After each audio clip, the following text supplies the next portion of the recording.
Vient alors notre Seigneur, il met son doigt sacré dans l'oreille de l'homme et de la salive sur sa langue, ce qui fait que l'homme retrouve la parole.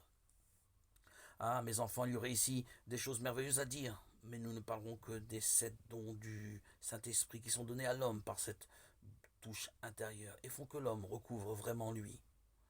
On reçoit en premier lieu le don de la crainte qui enlève à l'homme sa volonté propre et lui apprend à fuir et à se garder en toute chose de tout attachement désordonné, de toute présomption en lui-même. En deuxième lieu, on reçoit l'esprit de douceur qui rend l'homme plein de mansuétude, bon et miséricordieux, de telle sorte qu'il ne s'attaque à l'œuvre de personne avec la dureté d'un jugement trop personnel. On reçoit ensuite avec le troisième doigt l'esprit de science par lequel l'homme devient expérimenté, c'est-à-dire entraîné intérieurement à se comporter intérieurement selon la très aimée volonté de Dieu. Au quatrième doigt, c'est la force divine qui est donnée.